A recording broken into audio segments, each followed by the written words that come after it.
Assalamualaikum warahmatullahi wabarakatuh. Selamat pagi Bapak Ibu, selamat datang dalam acara Health Talk Konsep Karnus. Pada hari ini kita akan mengadakan acara Health Talk dengan tema asam lambung kawan atau lawan. Nah, temanya sangat menarik. Ini dikarenakan banyak orang-orang yang mengeluh jika sakit perut atau mungkin rasa nyeri di perut itu disebabkan oleh asam lambung. Nah, padahal asam lambung tidak sebegitu buruk. Padahal asam lambung itu mempunyai manfaat tersendiri dalam tubuh kita. Nah, sebenarnya apa sih yang menyebabkan asam lambung ini menjadi berbahaya untuk tubuh kita, dan seperti apa manfaat asam lambung dalam tubuh kita? Nah, itu akan kita bahas bersama-sama dalam acara Health Talk Konsep Karnus bersama Bapak Sabto Mertanto selaku Health Advisor dari Toko Karnus. Nah, untuk pagi hari ini kita akan mengadakan acara ini dengan 2 sesi.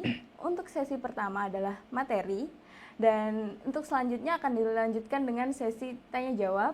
Jika Bapak Ibu mempunyai pertanyaan, Bapak Ibu dapat menanyakan langsung pada kolom chat, ataupun nanti jika ingin bertanya langsung dapat menggunakan fitur raise hand pada Zoom meeting, sehingga akan saya bantu untuk mengaktifkan mikrofonnya dari sini. Baik, tanpa mengulur waktu lagi, saya persilahkan kepada Pak Sabto untuk menyampaikan materi pada hari ini. Silakan Pak Sabto. Ya, terima kasih Ibu Aisyah sudah membuka acara ini. Semangat pagi, salam sejahtera. Assalamualaikum warahmatullahi wabarakatuh, Bapak Ibu. Pada hari ini senang sekali ya kita bisa berjumpa kembali pada pembahasan tentang Health Talk Konsep Karnus. Jadi seperti janji yang sudah kita sampaikan sebelumnya, bahwa konsep Karnus memang concern kepada masalah fungsi lambung agar optimal, Bapak Ibu ya. Dan tadi seperti yang sudah disinggung oleh host, dikatakan bahwa selama ini masyarakat itu selalu menyalahkan asam lambung. Kalau misalnya ada keluhan nyeri, tidak enak di pencernaan, yang selalu dipermasalahkan adalah asam lambung. Dan asam lambung kok sepertinya dianggap sebagai musuh. Makanya muncul sebuah judul yang mungkin agak unik ya, asam lambung kawan atau lawan. Baik Bapak Ibu, bagaimana kabar? Kalau memang sudah siap, kita mulai ya pembahasan kita hari ini nyantai saja Bapak Ibu. Jadi memang bicara kesehatan itu memang sepertinya tidak ada habisnya. Tetapi sekali lagi saya ingatkan bahwa Indonesia saat ini sangat lemah dalam hal ketahanan nasional di bidang kesehatan. Baik, akan saya mulai ya. Jadi seperti ini, asam lambung kawan atau lawan. Coba kita perhatikan slide di sini Bapak Ibu, bahwa dari gambar ini, kapan asam lambung itu mulai bekerja? Apakah masih dalam bentuk janin atau sudah dilahirkan atau bagaimana? Itu sebenarnya asam lambung itu mulai bekerja itu pada saat bayi sudah mulai dilahirkan dan tali plasentanya sudah diputus.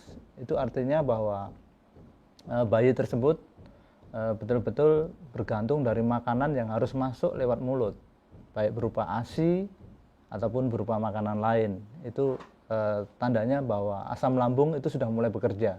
Tapi waktu di dalam kandungan, dalam berupa janin, janin itu masih mendapat makanan dari plasenta tentunya. Jadi kemungkinan di situ belum berfungsi dengan baik.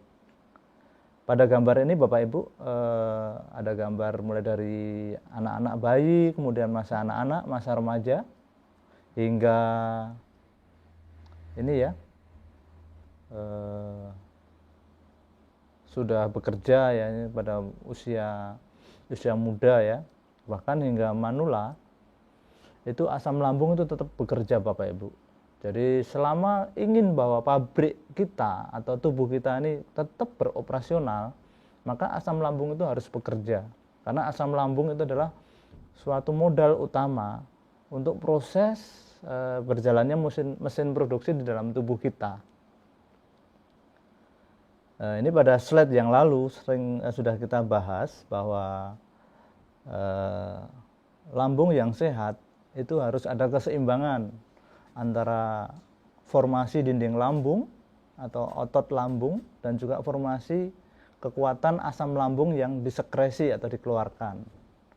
Jika yang di sebelah kanan ini asam lambungnya itu bisa diimbangi oleh dinding lambung yang kuat, maka lambung kita akan sehat dan bisa berfungsi dengan optimal. Ini sekedar mengingatkan ya. Kemudian sering kita bahas, kalau kita menyebut konsep Carnus, pasti akan disebut algoritma kesehatan manusia, Bapak Ibu. Atau boleh dikatakan blueprintnya. Jadi manusia itu dilahirkan itu sudah mempunyai blueprint. Jadi Tuhan, Allah itu sudah menciptakan bahwa manusia sudah lengkap. Tentu kalau tubuh disiapkan dengan berbagai sistem yang saling bekerja, saling berhubungan antar sistem, antar jaringan, maka algoritma atau blueprint kesehatan manusia itu sudah dirancang bahwa tubuh kita itu sudah otomatis bisa melakukan proses penyembuhan diri sendiri atau self healing ya. Nah, kalau kita berbicara tentang algoritma kesehatan manusia dalam hal lambung, lambung itu adalah sesuatu yang sangat penting ya. Dan asam lambung adalah senyawa yang sangat penting diperlukan tubuh manusia untuk proses awal yang sangat vital sehingga proses produksi di dalam tubuh kita itu akan bisa berjalan. Jadi asam lambung itu disebut juga HCl itu harus tersedia Bapak Ibu. Kita ingatkan kembali bahwa fungsi asam lambung itu sangat vital penting. Ada 3 fungsi. Yang pertama adalah membunuh kuman yang ikut bersama makanan ya, terikut. Kemudian yang kedua itu memecah makanan supaya menjadi makanan yang lebih kecil sehingga nantinya bisa masuk ke dalam sel. Dan yang paling penting itu jarang diulas adalah asam lambung atau HCl itu perannya berfungsi mengaktifkan enzim pepsinogen menjadi pepsin. Ini yang paling penting Bapak Ibu. Karena untuk mengurai protein menjadi asam amino, keberadaan pepsin ini sangat vital. Jadi kalau tidak diaktifkan, dia bentuknya pepsinogen. Pepsinogen ini belum bisa berfungsi mengurai protein menjadi peptide atau menjadi asam amino, itu belum berfungsi. Tetapi harus difungsikan atau diaktifkan oleh HCl ini. Jadi sangat penting dan harus selalu ada ya, itu HCl atau asam lambung itu harus selalu ada. Coba kita lihat dari Guinness World Record. Ada manusia dengan umur yang paling tua saat ini dikatakan umurnya 122 tahun, 164 hari. Ini dicapai oleh seorang perempuan dari Prancis, namanya Jean-Claude Calment ya. Ini sosoknya beliau ini sayang ini sudah meninggal ya. Jadi tahun 2016 kalau tidak salah meninggal. Tapi dari catatan rekod World Record dikatakan ini adalah manusia dengan umur yang tertua ya. Bapak Ibu sekalian, kenapa ini saya sampaikan bahwa tentunya kalau kita ingin menjaga kesehatan, kita harus juga bisa memprediksi kesehatan kita ini akan optimal kira-kira mau umur sampai berapa. Di Indonesia rata-rata usia harapan hidup untuk laki-laki itu masih sangat rendah Bapak Ibu. Jadi antara 50 sampai 60 tahun itu di Indonesia ya. Kalau yang untuk wanita di sekitar 60 sampai 65 tahun itu rata-rata di situ. Maaf datanya saya nggak sempat sampaikan ya. Kita kembali ke bicara masalah asam lambung Bapak Ibu. Jadi mengapa asam lambung itu sering dianggap oleh awam atau masyarakat itu menimbulkan banyak masalah. Kita tahu Bapak Ibu bahwa fungsi lambung itu akan bekerja dengan baik itu semenjak anak-anak. Semenjak dia mulai makan atau mulai minum ASI dan plasentanya itu mulai dipotong itu sudah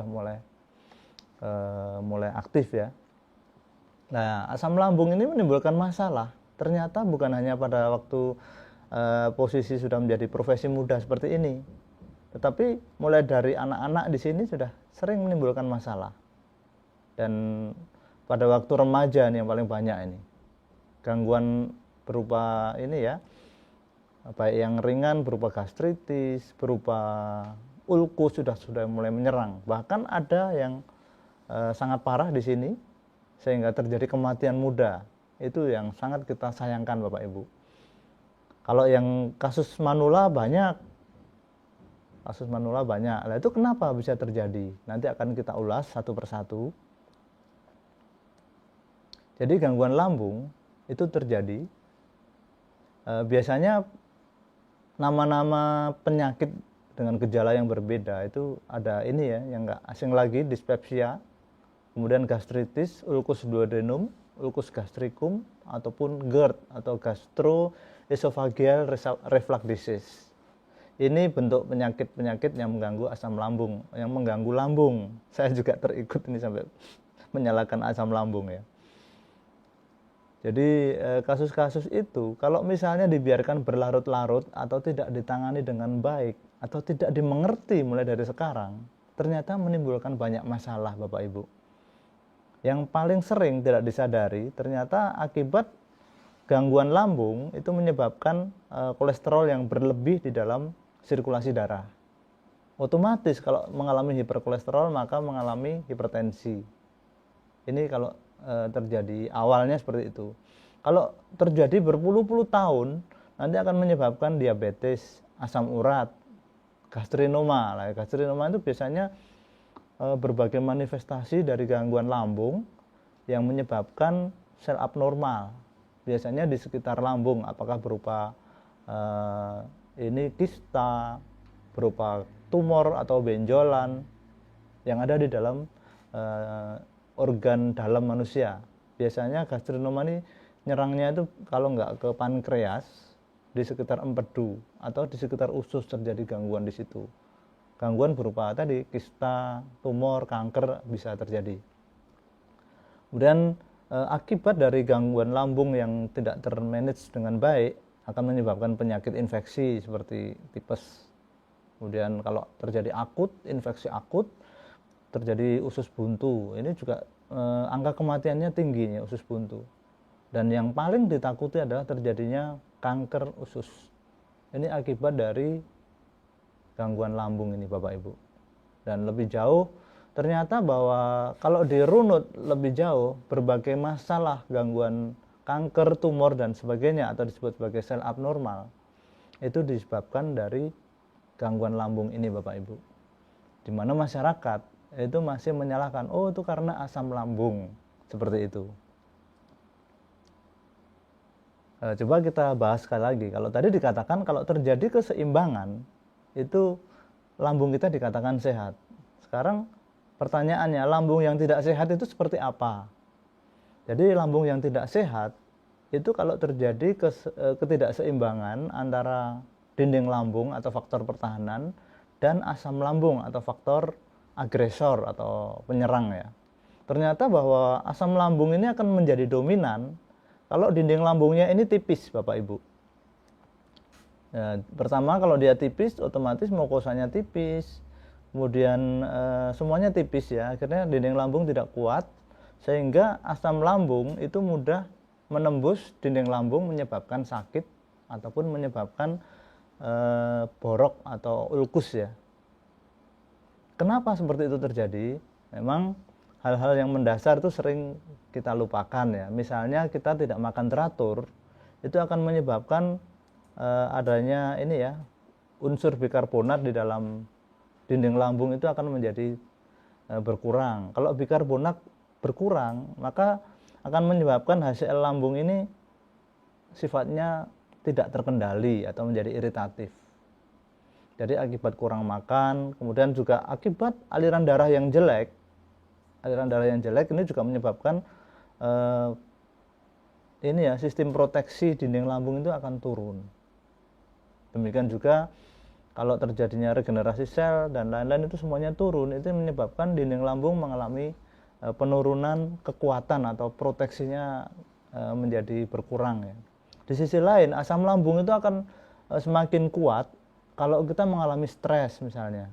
Mesti beban pikiran yang terlalu membebani, terlalu lama ada di dalam ini ya, di dalam pikiran seseorang, maka asam lambung ini akan bisa meningkat. Di sisi lain ada juga obat-obatan yang sangat jahat, yaitu kalau memakai obat-obatan anti nyeri ini obat antiinflamasi non steroid atau obat anti nyeri seperti golongan asam efenamat, natrium diklofenak, kemudian peroxicam dan lain-lain itu ada di sini. Kemudian ada juga obat anti nyeri yang lain yang dikenal obat kuno ya orang bilang itu golongan steroid seperti obat-obatan golongan kalmetason, dexamethasone, kemudian triamcinolone itu ada di sini. Ternyata steroid ini juga bisa menyebabkan ini ya, dinding mukosa lambung ini akan menjadi tipis. Jadi kedua hal ini dia menyebabkan dinding mukosa lambung ini proteksinya menipis sehingga HCl-nya semakin kuat. Dari sini yang paling banyak ini. Makanya kasus kejadian gangguan lambung itu paling banyak kalau seseorang itu mengkonsumsi obat-obatan anti nyeri baik berupa non steroid maupun steroid. Kemudian di sisi lain ada kebiasaan merokok, itu juga memperberat ya. Kalau merokoknya itu tanpa diimbangi dengan makan, perut kosong, ngerokok terus, lah nanti lama-lama ininya akan lemah ya. Dinding lambungnya akan lemah, akhirnya terjadi faktor agresivitas dari asam lambung itu meningkat. Dari sini dikatakan bahwa lambung tidak sehat. Bapak Ibu sekalian, kita lihat juga di slide yang lain Bapak Ibu bahwa seperti itu, pola hidup tidak sehat yang menyebabkan gangguan lambung itu apa? Ya, gambar di sini seperti kita lihat, kalau orang udah posisinya seperti ini biasanya ada masalah, apakah di pikiran atau mungkin di fisik ya. Ternyata bahwa secara umum pola hidup tidak sehat seperti kurang oksigen, misalnya kebiasaan merokok atau kurang olahraga, kurang air atau kurang minum secara teratur, kemudian kurang makan teratur atau kurang nutrisi, ini juga hampir sama. Kurang olahraga dengan kurang oksigen ini berhubungan ya, dan hubungannya dengan stres, kurang rileks itu ternyata juga menyebabkan gangguan asam lambung, gangguan berupa lambung. Saya sendiri masih sering salah sebut ya Bapak Ibu, bahwa memang benar asam lambung itu sekarang itu seolah-olah menjadi sesuatu yang disalahkan Bapak Ibu. Marilah bersama-sama kita kaji ya Bapak Ibu. Jadi mengapa terjadi ulkus atau peptik pada lambung maupun pada usus yang disebut sebagai peptic ulcer disease itu terjadi, kita akan bahas ya. Dan pada gambar ini Bapak Ibu bahwa banyak korban, bukan lagi mereka yang tingkat ekonominya rendah ya, bahkan tingkat ekonominya tinggi dan mereka termasuk juga intelektualitasnya juga di atas rata-rata ya saya kira.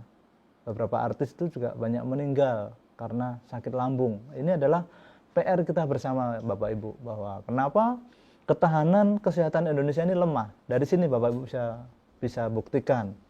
Ini almarhum istrinya Sule, kemudian ini ada penyiar atau presenter di TV One dulu ya, yang gagah itu ya, namanya almarhum Mas Andre Jarot.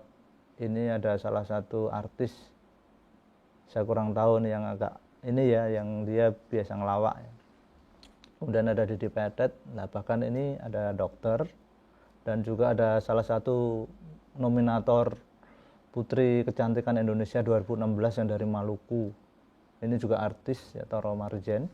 Semuanya meninggal karena asam lambung. Kita prihatin sekali Bapak Ibu.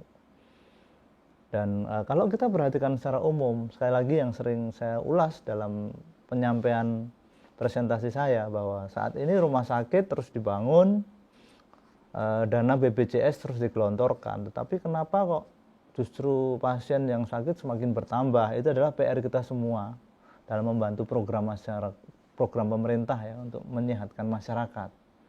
Bahkan di dunia Bapak Ibu, saat ini kematian yang terbesar itu dianggap karena masalah cardiovascular disease atau berbagai masalah yang berhubungan dengan pembuluh darah dan jantung. Termasuk di sini adalah stroke Bapak Ibu. Ternyata dunia pun menganggap ini salah ya, menurut konsep Karnus, dunia menganggapnya bahwa setiap kali melihat gangguan penyakit selalu dilihat gejala yang muncul pada organ apa. Salah satu yang membuat kematian di sini katakan bahwa cardiovascular disease itu hubungannya dengan jantung dan pembuluh darah, baik vena maupun arteri ataupun sekitarnya yang ada di seluruh tubuh. Itu ternyata menyebab kematian yang paling banyak. Dan ini ternyata kalau kita cermati itu merupakan suatu kesalahan ya dalam hal investigasi, sehingga saat ini pasien yang sakit kenapa kok bertambah makin banyak tadi. Jadi diduga ada kesalahan dalam mencermati sumber masalahnya. Itu Bapak Ibu. Baik Bapak Ibu, bahwa dari sinilah bahwa konsep Karnus sebagai konsep pengembalian pola hidup manusia berdasarkan kodratnya yang sudah disematkan oleh Tuhan yang Maha Pencipta, Allah SWT, mulai dari aktivitas sel sampai aktivitas tubuh manusia, itu akan berusaha untuk memberikan yang objektif ya, yang rasional. Sebenarnya masalahnya itu di mana gitu. Dari tingkat sel hingga tingkat tubuh manusia. Kita kembali ke gambar tadi ya. Seperti Bapak Ibu ketahui bahwa lambung sehat adalah senyawa yang sangat penting, yang sangat vital dalam proses awal terjadinya proses produksi di dalam tubuh kita. Saya singgung masalah proses produksi ya, jadi pemahamannya memang tubuh kita seperti pabrik Bapak Ibu. Kalau kita bisa menghasilkan tenaga, bisa menghasilkan gerak, tetap bisa menjaga kesehatan kita, itu adalah suatu proses produksi yang berjalan, sehingga kita bisa produktivitas, bekerja ataupun belajar dan sebagainya. Ternyata lambung yang sehat ini, sekali lagi bahwa HCl-nya harus tersedia, dan kita tidak boleh mempermasalahkan lagi ya Bapak Ibu, bahwa asam lambung itu suatu masalah, karena tadi sudah kita singgung bahwa fungsi asam lambung dan lambung sendiri penting sekali.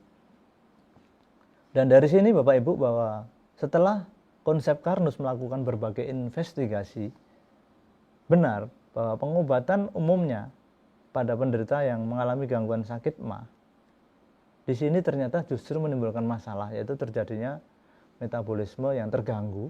Dan dari sini kita tidak sadar, ternyata kita mulai teken kontrak ya, penyakit degeneratif justru muncul setelah dilakukan pengobatan-pengobatan ini.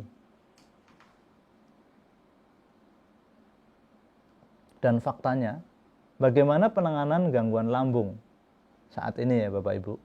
Ternyata faktanya kalau ada gangguan lambung selalu diobati dengan cara menghambat atau menetralkan keberadaan asam lambung itu sendiri.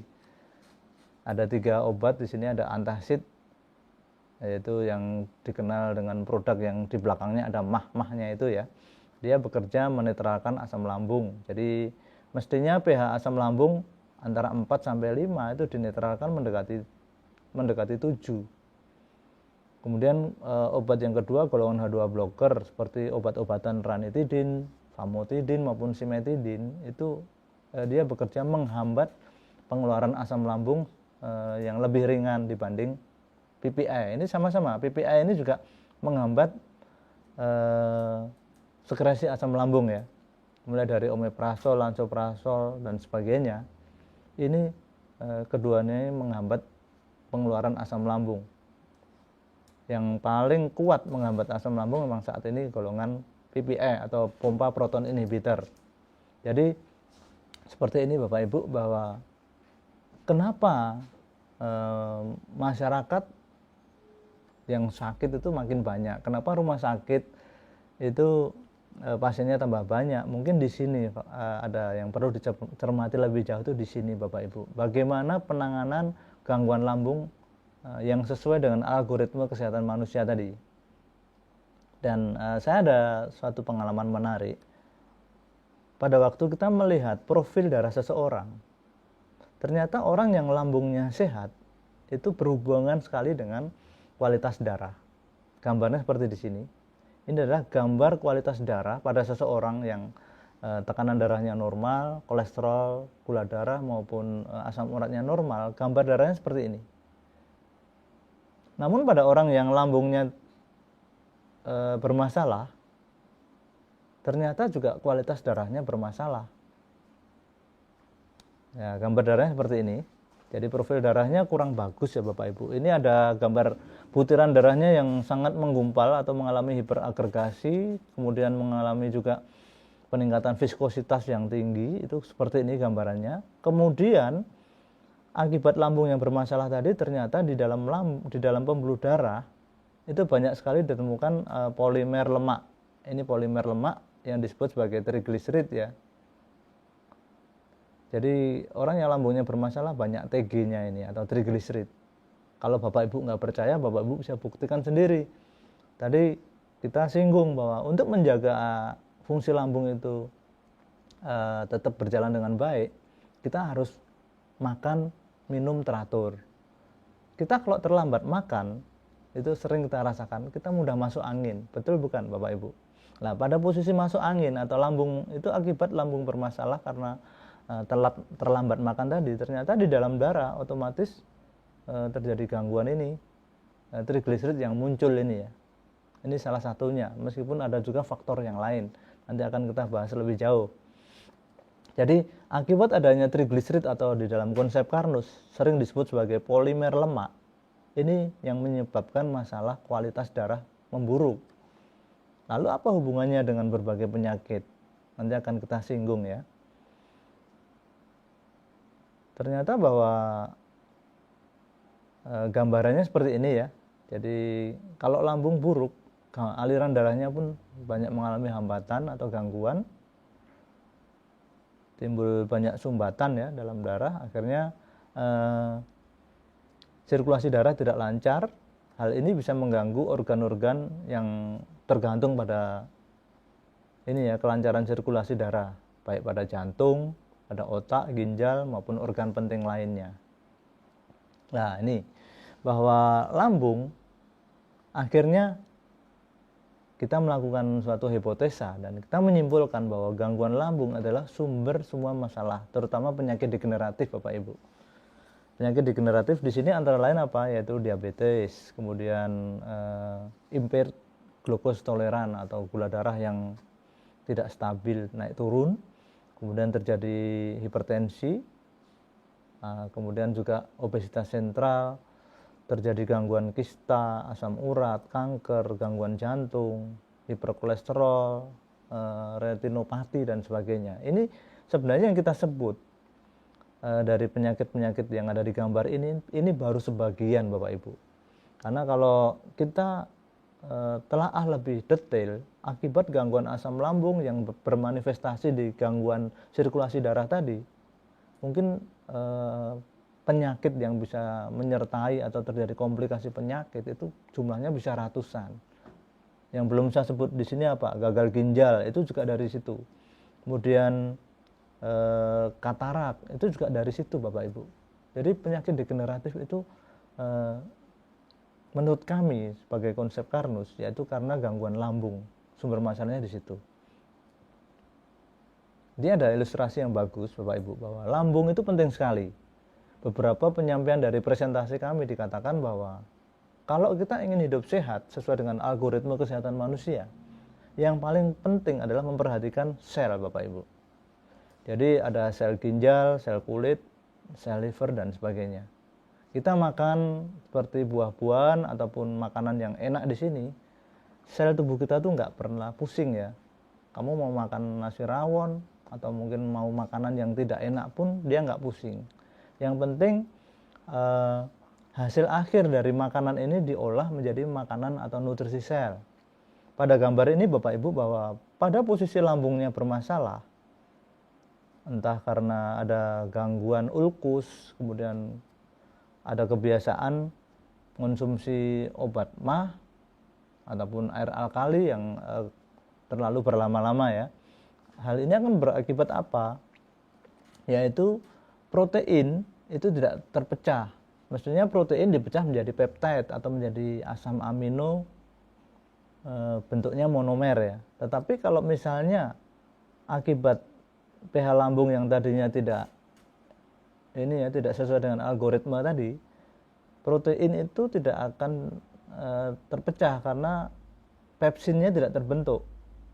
Ini ya. Yang kedua masalah lemak atau minyak atau triglycerid itu otomatis juga banyak. Karena kalau lambung yang bermasalah, kemudian pepsin tidak terbentuk, kemudian protein tidak terbentuk, ini akan menyebabkan bahwa enzim namanya lipase itu tidak terbentuk ya. Sehingga yang terjadi apa? Lemak dalam bentuk polimer itu tidak akan terurai tanpa keberadaannya lipase ini.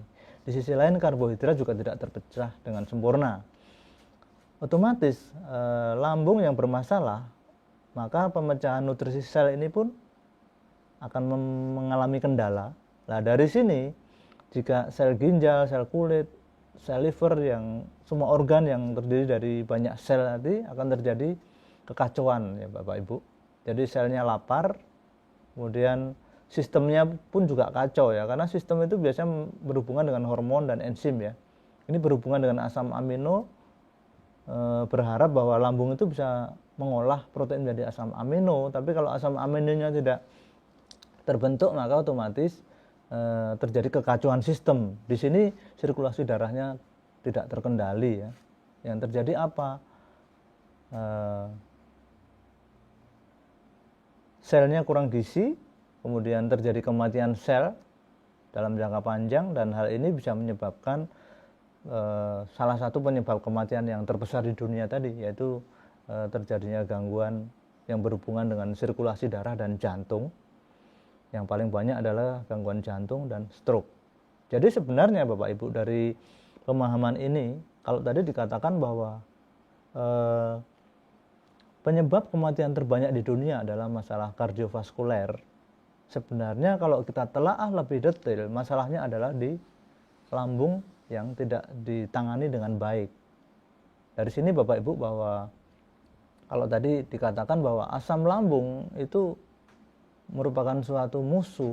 Jadi untuk sementara sampai dengan slide ini, asam lambung itu sebenarnya bukan musuh Bapak Ibu, tetapi unsur atau senyawa yang sangat diperlukan, sangat vital.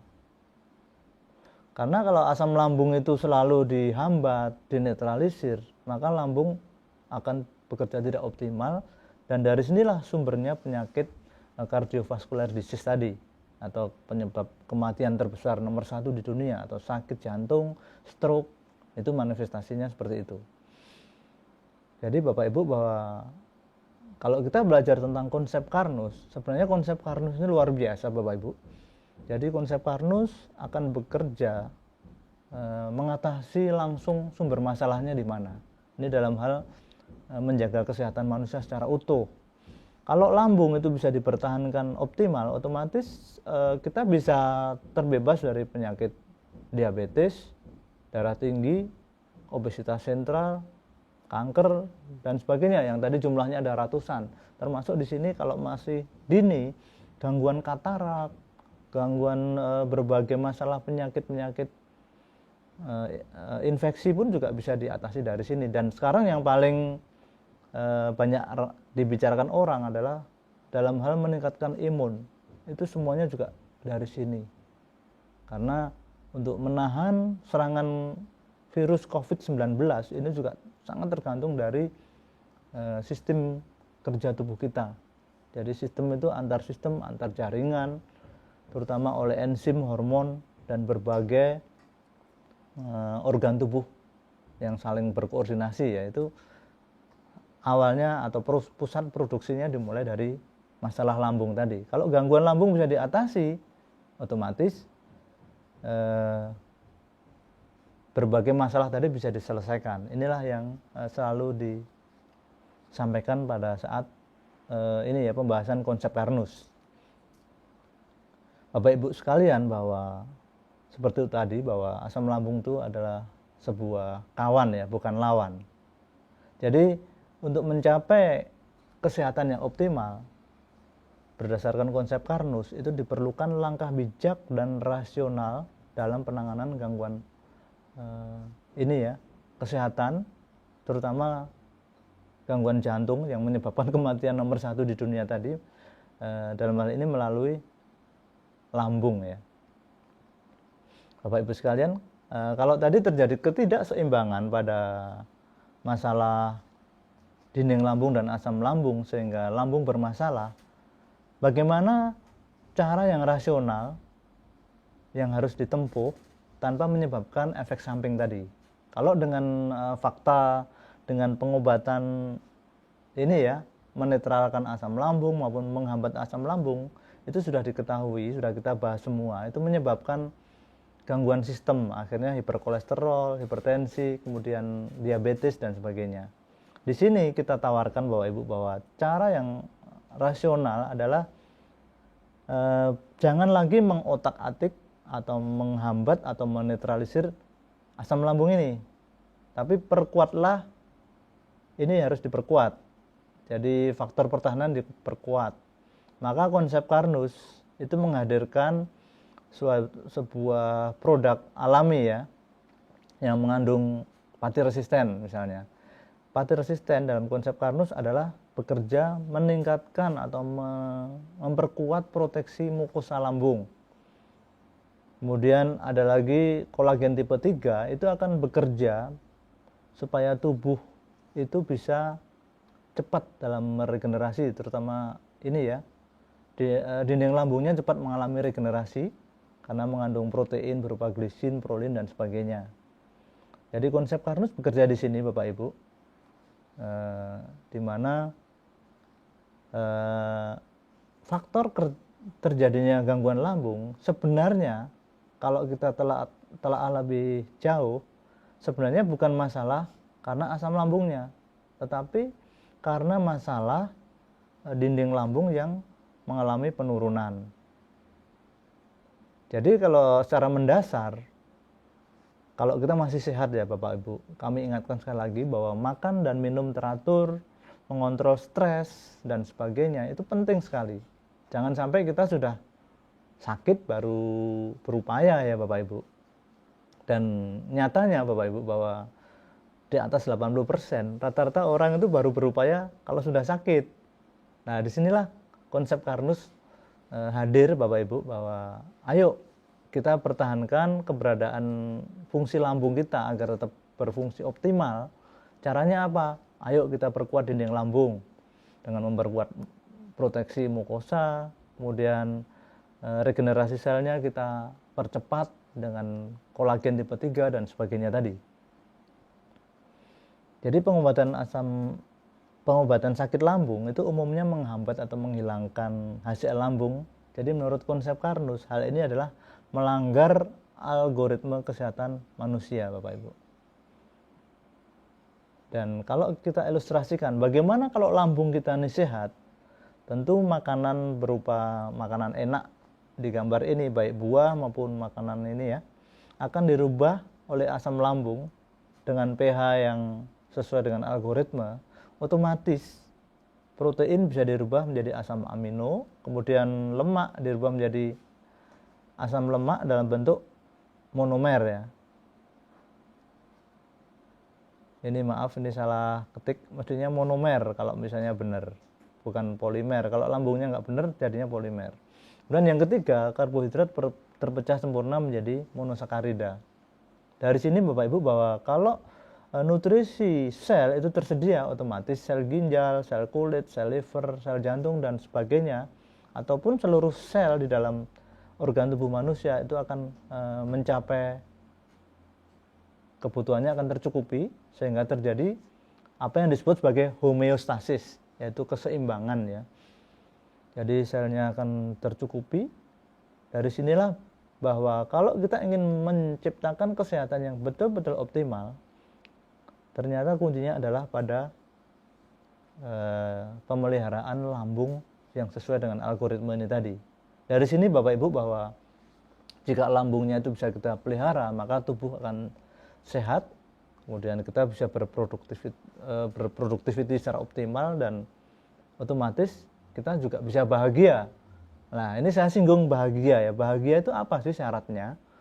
Jadi memang syarat utama bahagia adalah spirit ya Bapak Ibu, itu semangat. Namun ada beberapa orang yang sudah disemangati atau sudah dimotivasi tetap tidak bahagia. Ternyata salah satu kesalahannya juga di sini, gangguan lambung ini. maka pada beberapa orang yang mengalami gangguan lambung sering mengalami anxiety, tidak bahagia. Kenapa? Karena salah satu kunci bahagianya adalah di dalam tubuh harus banyak asam amino atau peptide. Kok apa hubungannya bahagia dengan asam amino? Ternyata orang bahagia itu kalau hormon berupa dopamin, serotonin maupun endorfin itu harus cukup. Sedangkan hormon itu sendiri terbuat dari apa? Terdiri dari asam amino. Jadi ini penting hubungannya dengan kebahagiaan ya Bapak Ibu. Nah, kita nggak akan bahagia kalau lambung kita tidak akan bekerja optimal. Jadi Bapak Ibu dari jawaban tadi asam lambung kawan atau lawan. Sebenarnya asam lambung adalah kawan yang harus dikontrol mulai dari sekarang. Jika asam lambung atau jika lambung itu optimal, maka otomatis untuk mencapai sehat optimal dan bahagia itu akan lebih mudah Bapak Ibu. Jadi Bapak Ibu sekalian bahwa saat ini ada berbagai banyak macam penyakit di sini.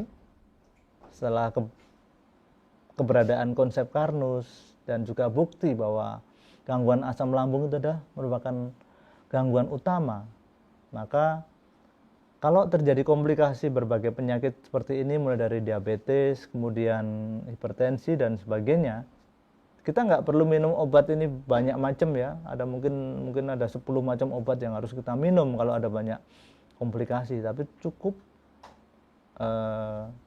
gangguan lambungnya yang kita atasi. Dan kalau barusan kita sudah bahas panjang lebar Bapak Ibu, buktinya apa? Kita juga ada banyak bukti Bapak Ibu. Jadi orang-orang yang sudah menerapkan konsep Karnus ini ternyata bisa bebas dari masalah GERD, kemudian dari gangguan mah menaun yang sudah putus harapan ya. Ternyata setelah menjalankan konsep Karnus itu juga bisa sembuh dari berbagai penyakit akibat lambung yang tidak optimal. Ini juga pada diabetes yang sudah parah, waktu itu juga sudah tidak harapan, bahkan sudah lumpuh. Ibu ini sekarang sangat sehat sekali. Apalagi yang kasus ini ya, ini cukup ajaib menurut saya. Kakinya hampir saja diamputasi, tetapi syukur saat ini bisa terselamatkan setelah menerapkan konsep Karnus. Demikian juga ini Bapak Ibu. Loh, ini kok kasus kelenjar getah bening apa hubungannya dengan gangguan lambung? Tadi sudah kita bahas Bapak Ibu bahwa gangguan lambung itu menyebabkan banyak komplikasi penyakit termasuk ke kanker dan diabetes. Dan ini suatu bukti bahwa seorang bapak ini Bapak Garjito dari Purworejo ini saat ini semakin sehat setelah menerapkan konsep Karnus, utamanya mengoptimalkan ini ya, fungsi lambung. Asam lambung bukan lagi menjadi lawan tetapi sebagai kawan. Dengan cara apa? Yaitu meningkatkan proteksi mukosa lambungnya, tidak usah mengotak-atik baik menetralisir maupun menghambat sekresi asam lambung. Yaitu penyampaian dari kami Bapak Ibu. Sementara sampai di sini penyampaian saya. Mudah-mudahan apa yang menjadi pemikiran kami ini tadi bisa menjadi sumbangsih untuk ketahanan bangsa kita tercinta, bangsa Indonesia, dalam hal ini ketahanan dalam hal kesehatan. Terima kasih. Waktu saya kembalikan kepada host, yaitu Ibu Aisyah. Terima kasih. Baik, terima kasih Pak Sabto atas penjelasannya yang sangat runtut. Oke, Bapak Ibu, untuk sekarang jika Bapak Ibu ada pertanyaan, dapat langsung menanyakan melalui kolom chat ataupun dapat menggunakan fitur raise hand. Jika Bapak Ibu ingin bertanya langsung, akan saya bantu mengaktifkan mikrofonnya dari sini. Baik, untuk sekarang ada yang ingin bertanya langsung Pak Sabto ini. Iya, silakan. Ada Bapak Rustam. Silakan. Saya Ya. bantu untuk unmute. Oke, silakan Pak Rustam.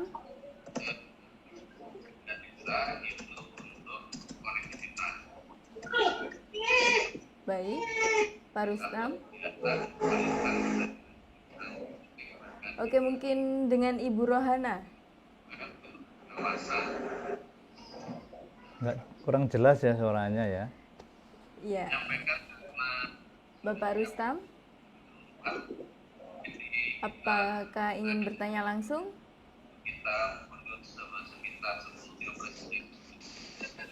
Oke.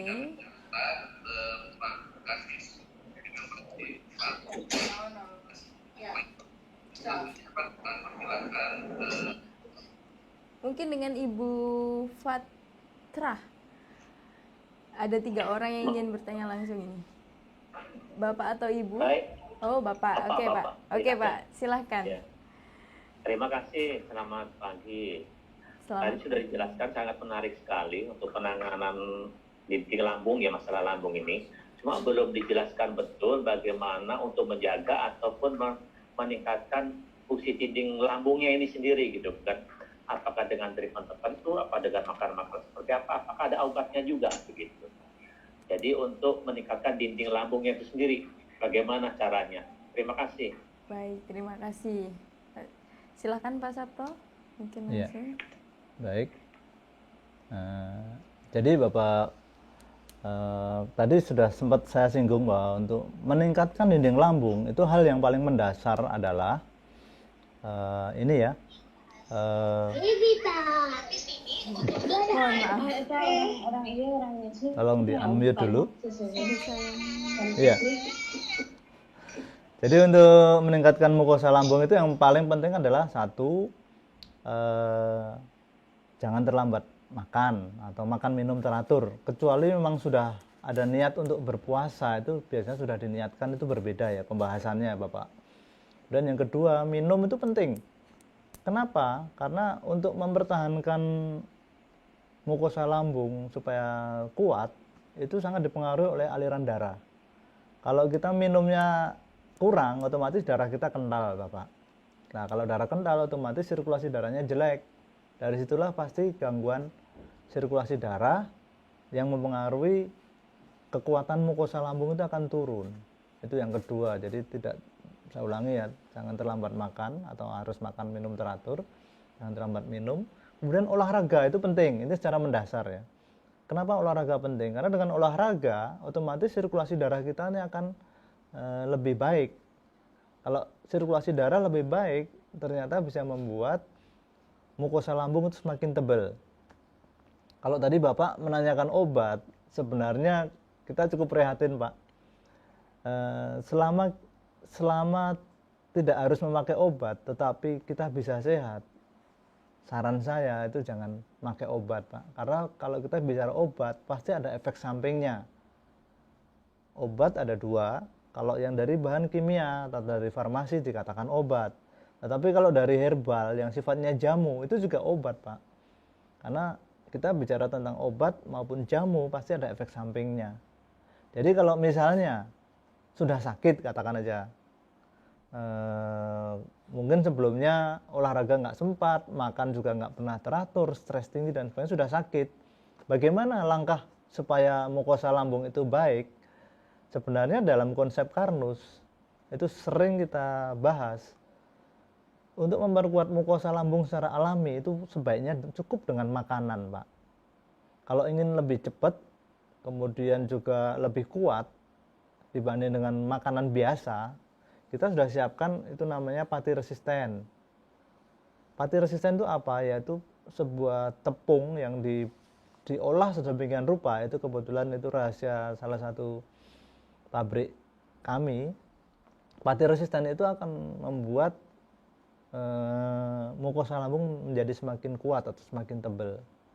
Di sisi lain, membuat lambung baik, kalau posisinya sudah ulkus atau sudah mengalami borok, maka luka-luka itu harus ditutup sedemikian cepat, namun juga efektif. Secara ilmu kesehatan, untuk membangun mukosa otot tadi, untuk membangun otot lambung itu diperlukan asam amino ya Pak ya.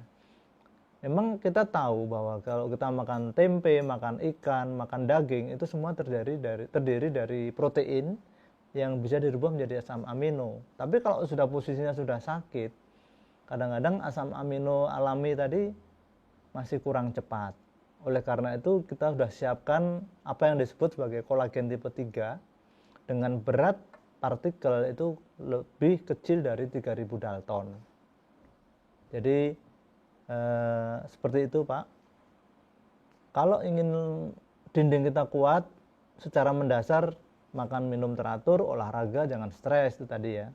Tapi kalau sudah sakit, kita bisa bantu berikan suatu nutrisi yang berbeda dengan nutrisi sehari-hari, yaitu yang mengandung pati resisten, mengandung kolagen tipe 3, dan berat partikelnya ini kurang dari 3000 Dalton. Itu sudah kita siapkan produknya itu. Nanti bisa ditanyakan kepada teman-teman yang sudah mencoba, namanya sih Alga Gold ya, tapi yang kita tekankan adalah kandungannya itu apa. Jadi yang penting itu. Ya, itu jawaban dari saya, Bapak Fat. Itu, terima kasih. Baik, terima kasih Pak Sabto atas penjelasannya. Untuk selanjutnya ada Bapak Saiful. Ya, Bapak Saiful Yusuf yang ingin bertanya langsung. Ya, silakan Pak Saiful. Yuk, assalamualaikum dok. Baik. Waalaikumsalam. Ya, jadi mencermati tadi pemaparannya berarti berawal dari sehatnya lambung, maka penyakit yang lain-lain bisa kita hindari. Betul, Tapi betul Pak. masalah pada lambungnya, maka akan muncullah penyakit degeneratif yang tadi banyaknya macam-macam ya dok ya. Iya, betul Pak. Kanker, diabetes, segala macam. Berarti kesimpulannya ya diperbaiki dulu lambungnya kalau memang bermasalah ya. Betul, betul Pak. Iya, Penyakit, duh, tekanan darahku tinggi, aku pusing. iya, Ya langsung ada pusing saya, wah ini pasti lambungnya ada bermasalah ini.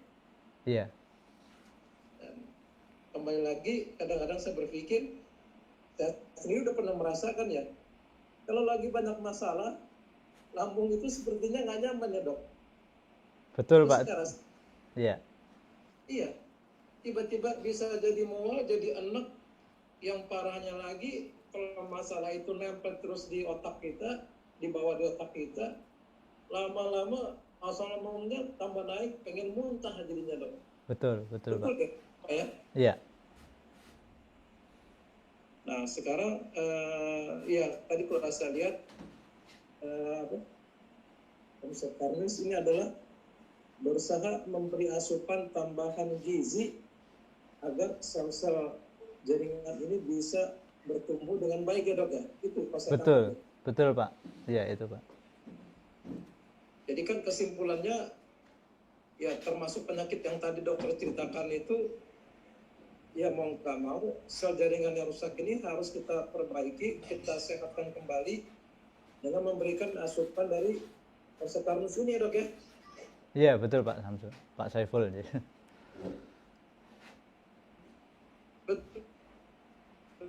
Betul ya. Iya, betul. Maaf, agak putus tadi. Ya, ya. Ya, terima kasih dok. Oh, gitu dok. Iya, jadi Pak Saiful bahwa sebenarnya gini. Tanggapan dokter semua. Sebelumnya maaf ya, ini saya itu dari kesehatan masyarakat Pak sebenarnya. Jadi kalau dokter nanti ada dokter Wahid ya. Tapi kita sama, kita care tentang kesehatan Bapak. Wahid, ya. Iya. Jadi Bapak Saiful bahwa kalau tadi disinggung bahwa kalau mikir sesuatu yang beban itu kenapa kok langsung lambung jadi enek dan sebagainya. Itu ada pembahasan bahwa munculnya asam lambung itu dipengaruhi oleh berbagai reseptor. Ada namanya reseptor itu ada 3, reseptor gastrin, muskarinik, sama reseptor ini ya, histamin kalau tidak salah. Ternyata bahwa kalau kita mengalami stres, itu yang dominan itu di reseptor muskarinik sama gastrin, itu akan reaktif. Lah kalau dia reaktif otomatis asam lambungnya akan keluar banyak. Oleh karena itu sering kita bergurau ya, ngapain kita stres? Kalau punya utang, kalau kita punya utang misalnya ya Pak ya, itu dalam kehidupan sehari-hari pasti orang nggak akan lepas ya. Jangan mikir stres, nggak bisa bayar utang, ya nggak usah dipikir. Yang benar ya dibayar aja utangnya. Kan gitu ya Pak. Duit, Kalau misalnya belum punya duit ya bekerja, mikir aja bekerja. Kita berpikir positif maksudnya di situ Pak.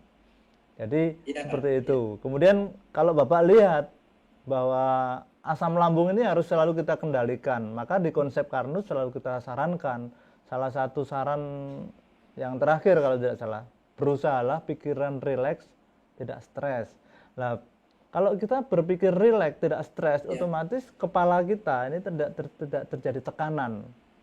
Tidak terjadi tekanan, otomatis asam lambung itu bisa dikendalikan, Pak. Kalau Bapak ingin buktikan kalau tekanan di kepala menyebabkan asam lambung keluar begitu dahsyat, Bapak bisa lihat pada orang-orang yang menderita gangguan gegar otak.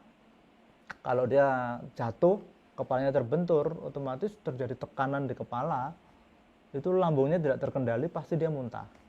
Dan kalau tadi dikatakan penyebab kematian terbesar itu dari cardiovascular disease atau dari gangguan aliran darah dan jantung dan stroke tadi ya, ternyata ada satu kajian yang menarik Bapak. ya, Pada orang-orang yang mengalami stroke, itu ternyata asam lambungnya itu tidak terkendali, keluar dengan dahsyat. Jadi kematian stroke itu paling banyak ternyata terjadi pendarahan lambung. Kenapa terjadi pendarahan lambung? Karena mukosanya tidak kuat, asam lambungnya tidak terkendali. Disinilah menarik Bapak ya, bahwa asam lambung itu mulai sekarang kita jadikan dia adalah kawan. Supaya dia tidak terjadi lawan, ya kita jangan stres. Kita jangan terlambat makan. Kalau memang sudah saatnya makan, perhatikanlah tubuhmu Pak. Karena tubuh itu nggak bisa ngomong Pak ya. Tapi kalau kurang lebih kalau kita bisa berkomunikasi, seseorang itu akan bisa bekerja optimal kalau dikasih upah. Kalau dia bekerjanya over ya dikasih lembur. Sama tubuh kita nih kalau misalnya mau sehat, ya kasihlah upah dengan makan teratur. Kalau misalnya kita ingin lebih, orang-orang pada umumnya bekerja 8 jam sehari, kita bekerja 12 jam sehari misalnya. Itu harus dikasih insentif Pak. Insentifnya apa? Berupa makanan yang beda tentunya. Kalau tadi sudah kita singgung bahwa makanan yang istimewa itu apa? Yaitu yang mengandung pati resisten, mengandung kolagen tipe 3, itu bagus sekali itu Pak untuk diberikan. Jadi itu Pak ya, mudah-mudahan bisa membantu. Terima kasih Pak Saiful. Ya. ya. Baik, terima kasih Pak Sabto dan Pak Saiful. Untuk selanjutnya ada Ibu Yusnina. Silakan Ibu Yusnina. Ya, silakan Bu. Ya, terima kasih. Assalamualaikum warahmatullahi wabarakatuh. Waalaikumsalam. warahmatullahi wabarakatuh. Gini dok, maaf Pak Rahmat ya.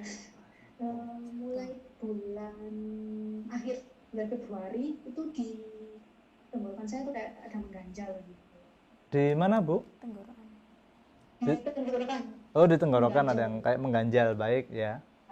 Saya pikir kayak mau batuk gitu aja. Iya. Terus itu saya abaikan dan Iya.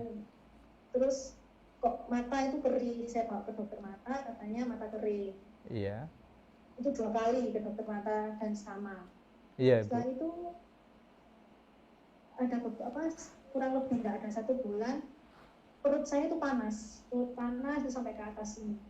Iya. Panas sampai ke atas ini, saya bawa ke dokter, katanya sama naik, dan sampai balik 3 kali itu kok tetap. Terus Iya. akhirnya saya bawa, karena ini tambah kan nggak enak dok, di tenggorokan itu nggak enak. Akhirnya Iya. saya bawa ke dokter THT gitu. Dokter THT, terus telinga saya juga berdenging, dites sama dokter THT, katanya nggak apa-apa. Terus saya cerita kalau saya asam lambung, saya ganjel, oh itu LPR katanya. Iya. LPR apa, asam lambungnya sudah naik ke atas gitu. Iya. Dikasih obat, tapi ya tetap nggak ada perubahan. Iya, 1 Bu. bulan berikutnya badan saya itu keduten, terus kayak kesemutan gitu. Iya. Saya bawa lagi ke dokter, terus tes darah, katanya asam uratnya tinggi. Iya, Bu. Di situ ya tetap, cuman sekarang sudah enggak kesemutan seperti dulu lagi. Iya. Cuman sekarang itu mata itu masih perih, telinga, tapi tenggorokan sudah enggak ganjel. Terus di mulut ini sekarang enggak nyaman. kayak nyaman seperti lidah, gigi itu kayak apa ya, nyeri lu gitu. Iya Bu. Itu semua yang saya alami ini itu memang ada hubungannya dengan lambung. Soalnya saya sudah ke dokter kemana-mana, nggak ada hasilnya. Masih kan seperti itu, jadi bingung mau kemana lagi, kok banyak banget yang saya rasakan, terus harus gimana gitu. Iya Itu Ibu. saja saya, terima kasih. Ya, baik Bu Yusmina, terima kasih atas sharingnya ya. Jadi memang benar bahwa pada slide ini bisa dilihat bahwa ini ya, ada slide-nya, bisa minta tolong. Jadi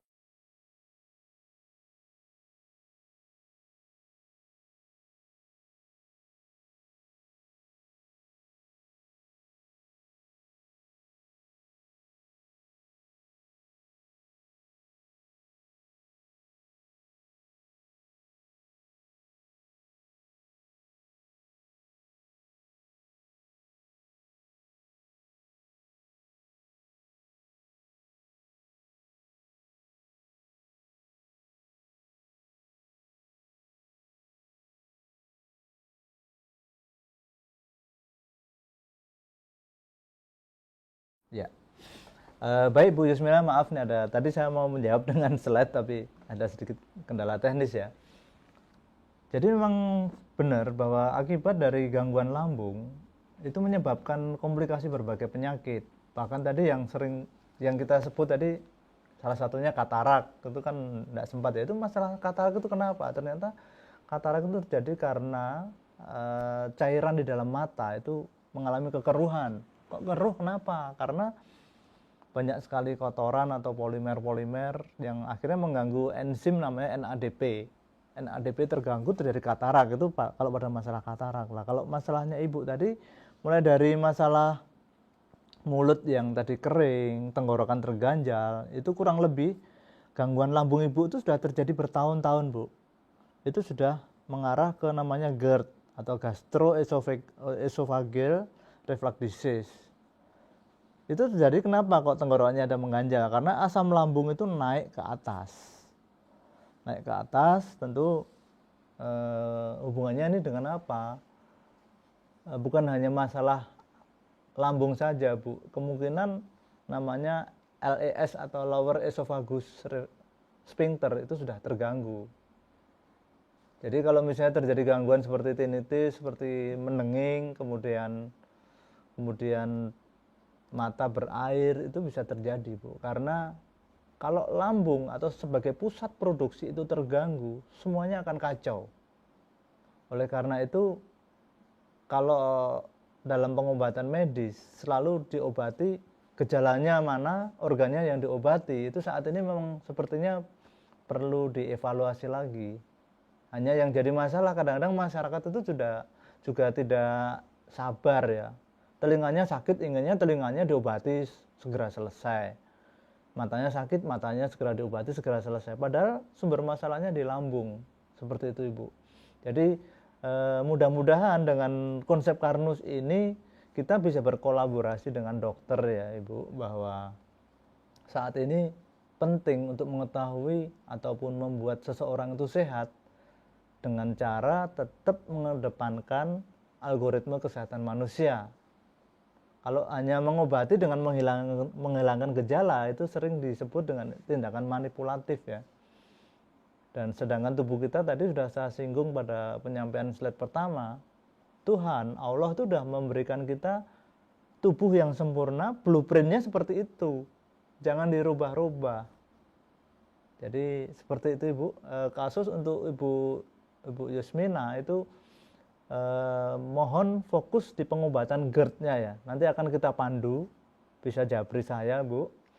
Pengobatan GERD itu yang paling penting apa? Yaitu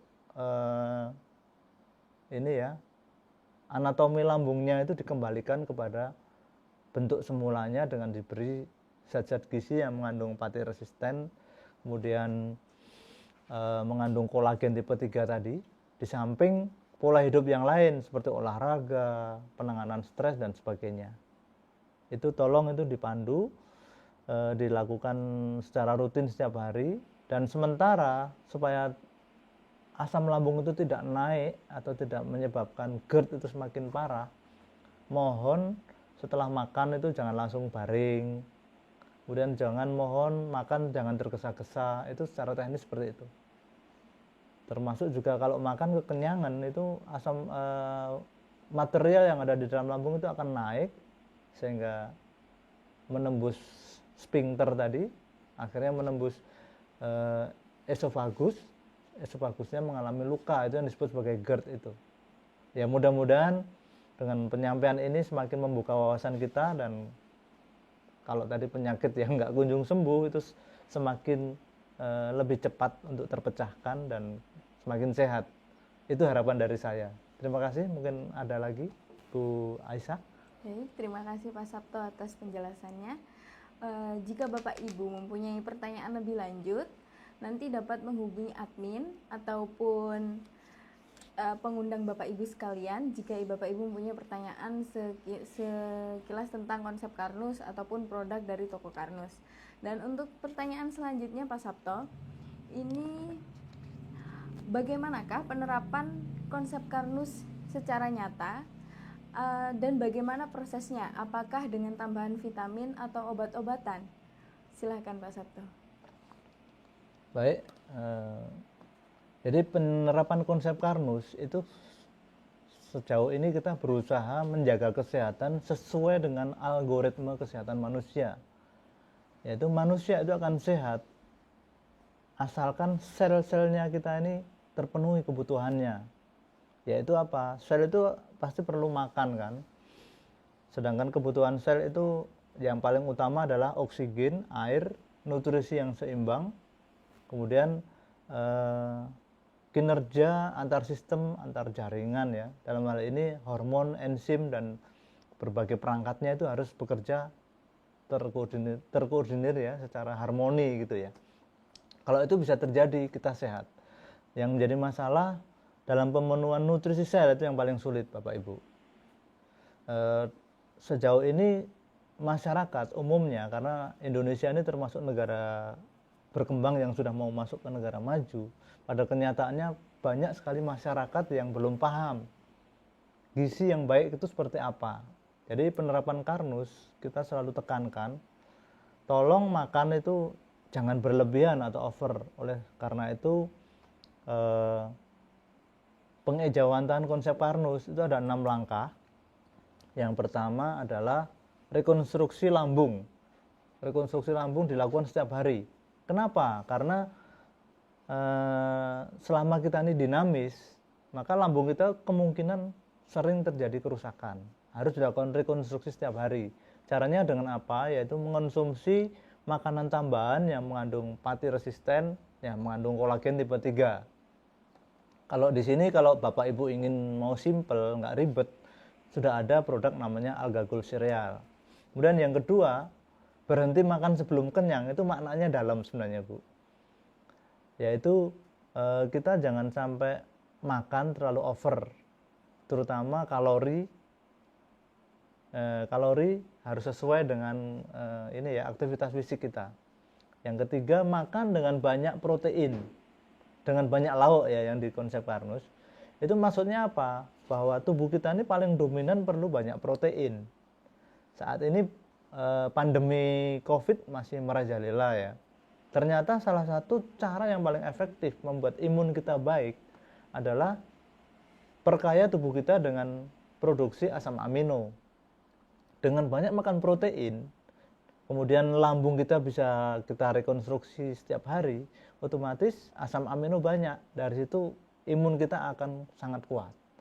Kemudian yang keempat, selesai makan, disarankan untuk mengkonsumsi suatu nutrisi yang mengandung antioksidan dan mengandung senyawa ikatan kompleks.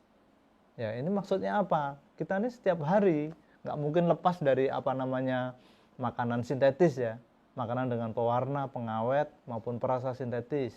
Yang kedua, kita nggak akan lepas dari polusi.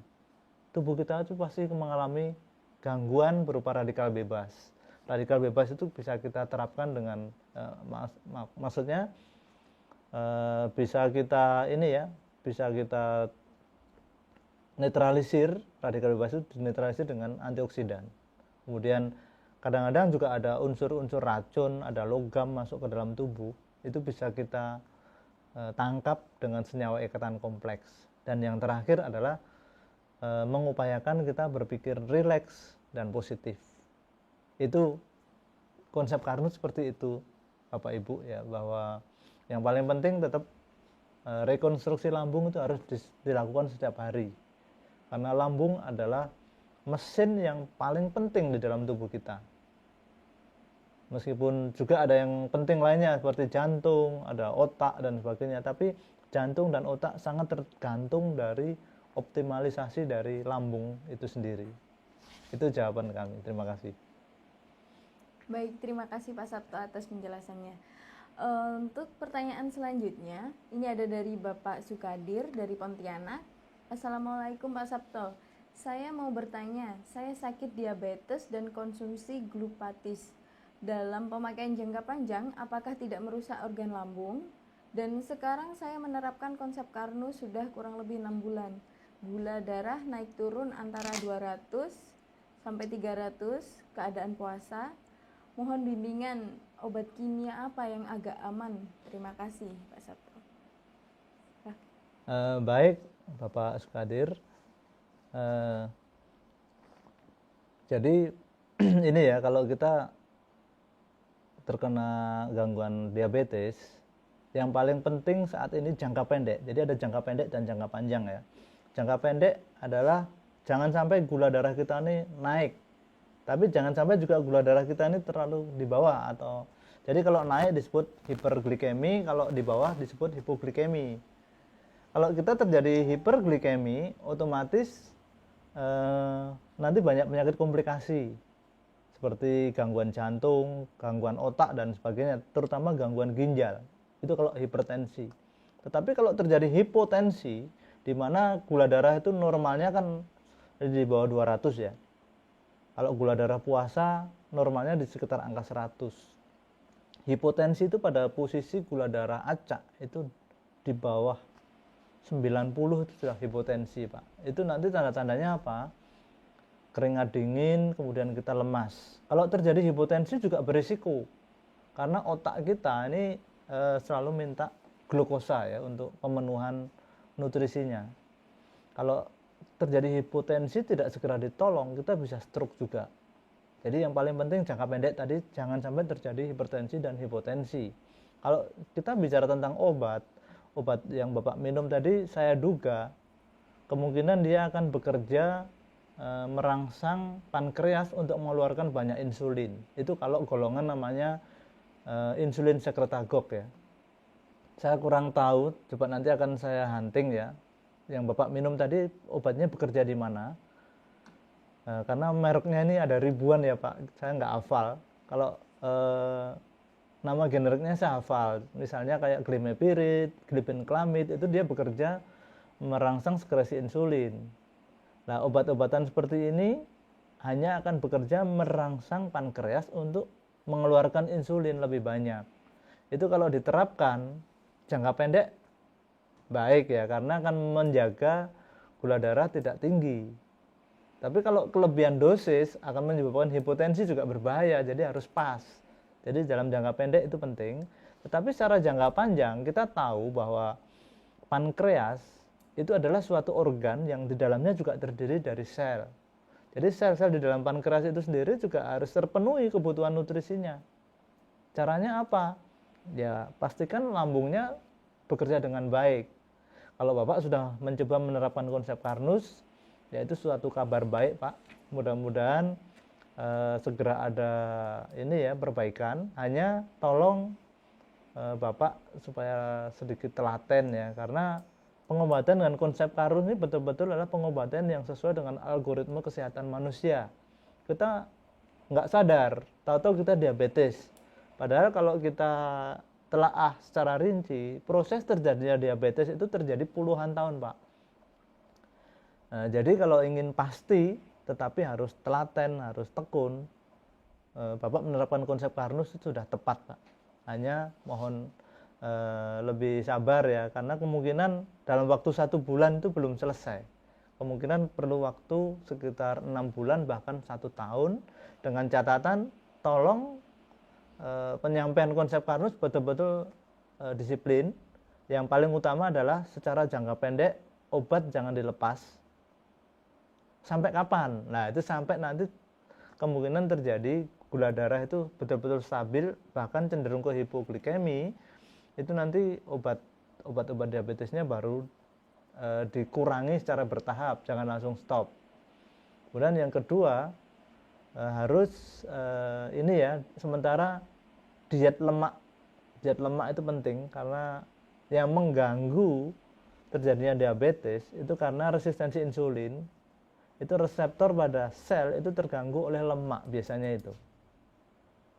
Nah, kalau misalnya kita ingin sembuh dari diabetes tapi makanan kita banyak berlemak, itu akan semakin lama.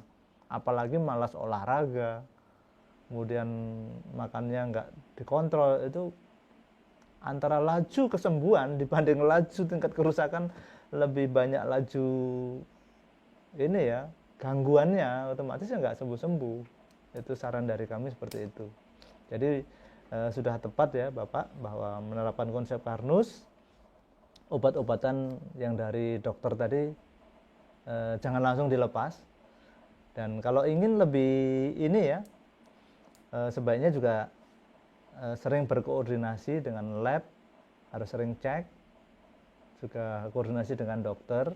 Obat dokter tetap dikonsumsi, tambahkan nutrisi dari konsep Karnus ini tadi. Kalau ditanya, ini nutrisi apa? Sebenarnya ini jangan jawab herbal ya, ini adalah suatu nutrisi, natural nutrisi. Jadi seperti halnya kita makan nasi, makan sayur, ya itulah yang diterapkan dalam konsep Karnus seperti itu. Dan bukan jamu. Ya, terima kasih Bapak. Baik, terima kasih Pak Sabto. Untuk selanjutnya ada pertanyaan dari Bapak Rifai dari Metro. Pak Sabto, saya mau tanya, kalau minum Algati malam hari, pagi bangun tidur tenggorokan kok terasa kering sekali ya? Bagaimana Pak Sabto? Ya, baik Pak Rifai. Jadi sensitivitas setiap orang itu berbeda satu dengan yang lain. Kalau saya pribadi malam sebelum tidur itu kalau konsumsi Algati itu kok nggak kering ya. Tapi pada waktu minum itu ampasnya itu kalau malam itu saya nggak ikut saya minum. Jadi ampasnya saya tinggalin aja, nanti bisa dipakai untuk masker Pak. Itu ampasnya itu. Memang curigaannya itu apa? Kalau misalnya kita minum terakhir ampasnya masih tersisa di tenggorokan, maaf di ini ya, di kerongkongan, itu kemungkinan bisa menyebabkan iritasi. Itu mungkin yang menyebabkan rasa kering itu. Jadi saran saya kalau malam ampasnya nggak usah diminum Pak, karena cukup dengan ini ya, airnya saja itu sudah zat aktifnya sudah ada di situ. Jadi baik berupa antioksidan maupun berupa ikatan kompleks sudah masuk Pak. Kalau siang silahkan diminum sama ampasnya, kemudian atau mungkin kalau malam kalau Bapak ingin memenuhi kebutuhan serat, ampas di dalam Algati itu juga banyak serat. Tapi terakhir sebelum tidur itu tolong dibilas ya, atau digelontor dengan air putih, nggak apa-apa Pak. Air putih sedikit aja supaya nggak terjadi kering gitu. Mungkin itu yang bisa dibantu. Terima kasih. Baik, terima kasih Pak Sabto. Untuk pertanyaan selanjutnya, saya ingin bertanya Pak Sabto. Dari beberapa literasi yang saya baca, itu asam lambung itu akan menyerang kepada orang-orang yang dialami oleh orang-orang yang mengalami obesitas. Nah, kira-kira bagaimana cara konsep Karnus ini untuk dalam penanganan obesitas atau kelebihan berat badan, dan kira-kira cara yang tepat untuk kita terapkan itu bagaimana Pak? Ya, baik. Ini bagus nih pertanyaannya. Jadi tadi di penyampaian slide yang pertama dikatakan bahwa kalau ingin menjaga asam lambung ya harus rutin makan tadi ya. Dan biasanya tubuh itu memberikan sinyal. Kalau asam lambung sudah mulai keluar itu kita rasa lapar. Tapi yang sering salah diaplikasikan, orang makan tapi nggak berhitung kalorinya seperti apa. Jadi kalau ingin kita terhindar dari obesitas, kita rutin makan, tetapi perhatikanlah indeks glikemiknya itu ya. Jadi setiap makanan itu punya indeks glikemik yang tinggi. Misalnya kita makan biskuit, meskipun bentuknya biskuit itu hanya beberapa potong yang kita makan, itu bisa menyebabkan gemuk karena gulanya tinggi, kemudian lemaknya tinggi. Itu disebut sebagai indeks glikemik ya. Kalau misalnya kita ingin lambung kita sehat, kemudian kita terhindar dari obesitas, ya makanlah teratur tetapi indeks glikemiknya rendah. Dan di sini di konsep Karnus sudah kita siapkan, yaitu apa? Berupa alga gold sereal, itu indeks glikemiknya sangat rendah.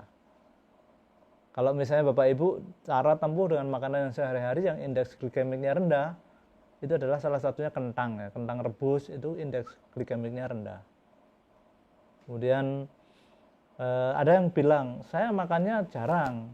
Terus saya tanya, sering minum sirup atau minum teh manis? Iya. Nah itu juga menyebabkan kegemukan.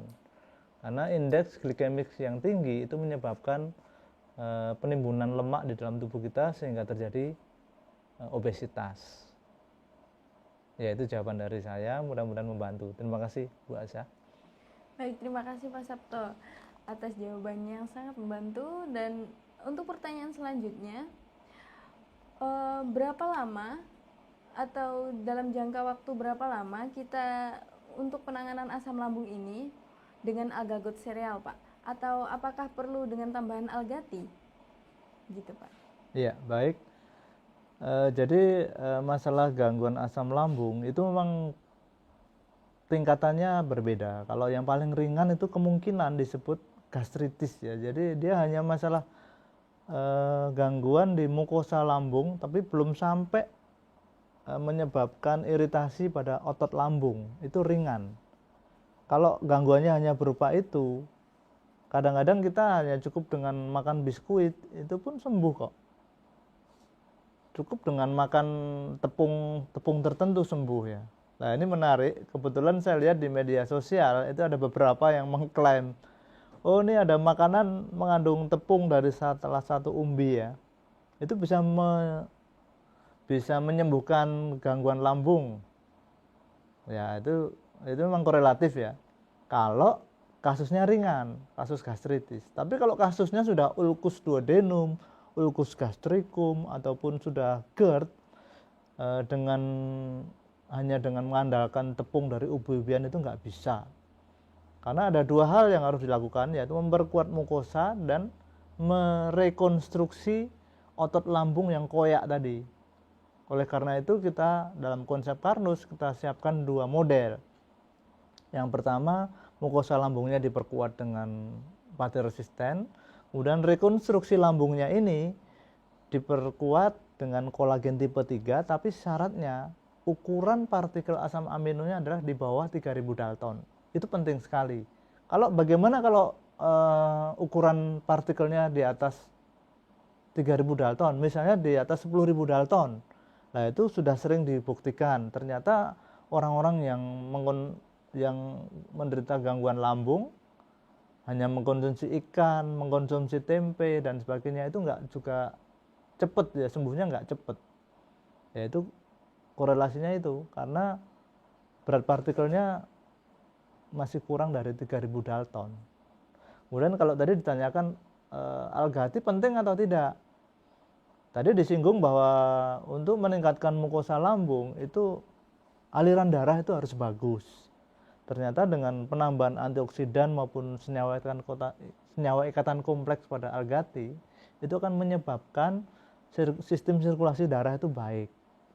Di sisi lain juga akan menangkap beberapa racun. Jadi kalau ingin lebih sempurna memang pengobatan gangguan lambung itu sebaiknya dengan alga gold maupun algati. Itu kalau yang sudah tahu ya. Mau yang lebih simpel sudah kita siapkan produknya, tetapi Bapak Ibu sekalian bahwa tetap kunci dasarnya adalah pola hidup tadi ya. Itu jawaban dari saya. Terima kasih. Baik, terima kasih Pak Sabto. Oke, tak terasa itu tadi pertanyaan terakhir Pak. Untuk kali ini saya persilakan Pak Sabto untuk memberikan kesimpulan untuk Health Talk pada hari ini. Ya, terima kasih Bapak Ibu sudah meluangkan waktu dan tidak terasa kita mau berakhir ya. Jadi asam lambung itu kawan atau lawan? Kesimpulan kami adalah bahwa asam lambung itu adalah sesuatu yang sangat penting karena semua proses di dalam tubuh kita ini tergantung dari keberadaan asam lambung itu sendiri. Kenapa seseorang itu menjadi bahagia? Karena seseorang itu di dalam tubuhnya banyak asam aminonya ya. Asam aminonya kenapa banyak? Karena lambungnya bisa bekerja dengan optimal. Dalam hal ini adalah asam lambungnya cukup, otomatis pembentukan enzim pepsinnya cukup, otomatis asam amino cukup.